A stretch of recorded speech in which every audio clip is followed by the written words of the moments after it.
ओम नमो भगवते वासुदेवाय। हर हर महादेव। नमस्कार दोस्तों, धर्म के इस पावन पथ पर आपका हार्दिक स्वागत है। आज हम बात कर रहे हैं कार्तिक पूर्णिमा की, जिसे त्रिपुरारी पूर्णिमा या देव दीपावली के नाम से जाना जाता है। यह दिन न केवल स्नान, दान और दीपदान के लिए महत्वपूर्ण है, बल्कि अधर्म पर धर्म की विजय का महापर्व है। पौराणिक कथाओं के अनुसार आज ही के दिन भगवान शिव ने एक भयंकर असुर का संहार किया था, जिससे देवलोक में आनंद छा गया था। आइए सुनते हैं त्रिपुरासुर वध की वह महान गाथा, जिसके कारण आज भी इस दिन को देव दीपावली के रूप में मनाया जाता है। अत्यंत प्राचीन काल में तारकासुर नामक राक्षस के 3 पुत्र थे, तारकाक्ष, कमलाक्ष और विद्युन्माली। ये तीनों मिलकर त्रिपुरासुर के नाम से विख्यात हुए। इन तीनों ने ब्रह्मा जी की कठोर तपस्या की और ऐसा अद्भुत वरदान मांगा, जिसने देवताओं को भी चिंता में डाल दिया। तीनों ने वरदान मांगा कि उन्हें 3 अलग अलग नगर प्राप्त हों, एक स्वर्ण अर्थात सोने का, दूसरा रजत अर्थात चांदी का और तीसरा लोहे का। ये नगर अंतरिक्ष में विचरण करते रहे और ये तीनों तभी मरे जब ये तीनों नगर एक ही बाण से एक ही क्षण में अभिजीत मुहूर्त में नष्ट हों।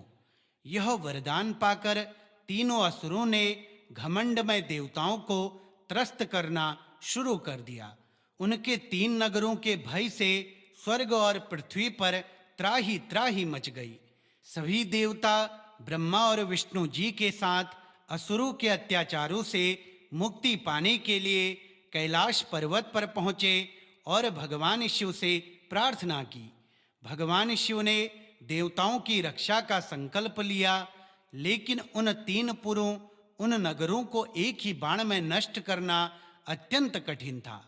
भगवान विष्णु ने स्वयं इस महायज्ञ में शिव की सहायता करने का निर्णय लिया। उन्होंने अपनी दिव्य शक्ति से शिव के रथ को पृथ्वी बनाया, सूर्य और चंद्रमा को उस रथ के पहिए बनाया, ब्रह्मा जी को सारथी बनाया और शेषनाग को धनुष की प्रत्यंचा बनाया। स्वयं मेरु पर्वत को धनुष और भगवान विष्णु को बाण बनाकर पूरी सृष्टि शिवजी के शस्त्र के रूप में तैयार हो गई। जब कार्तिक पूर्णिमा के दिन अभिजीत मुहूर्त में तीनों पुर सोने, चांदी और लोहे के नगर एक ही सीध में आए, तब भगवान शिव, जिन्होंने इस क्षण के लिए विशेष रूप से अर्धनारीश्वर का रूप धारण किया था, उन्होंने महाकाल का विकराल रूप लिया और अपने धनुष पर वह दिव्य बाण चढ़ाया। एक ही बाण के प्रहार से भगवान शिव ने उन तीनों नगरों को एक ही क्षण में भस्म कर दिया। यह भयंकर असुर त्रिपुरासुर का अंत था। देवताओं ने प्रसन्न होकर भगवान शिव को त्रिपुरारी नाम दिया। त्रिपुरासुर के वध से देवलोक में इतना आनंद और उत्साह छा गया कि सभी देवताओं ने मिलकर शिव की नगरी काशी में दीप जलाकर खुशियां मनाई। यही कारण है कि आज भी कार्तिक पूर्णिमा की रात को गंगा के घाटों पर लाखों दीप जलाए जाते हैं और इसे देव दीपावली के रूप में मनाया जाता है। इस दिन पवित्र नदियों में स्नान करने से सभी पाप धुल जाते हैं, दान करने से अक्षय पुण्य मिलता है और दीपदान करने से भगवान शिव और विष्णु दोनों की कृपा प्राप्त होती है। बोलिए ओम नमः शिवाय। हर हर महादेव।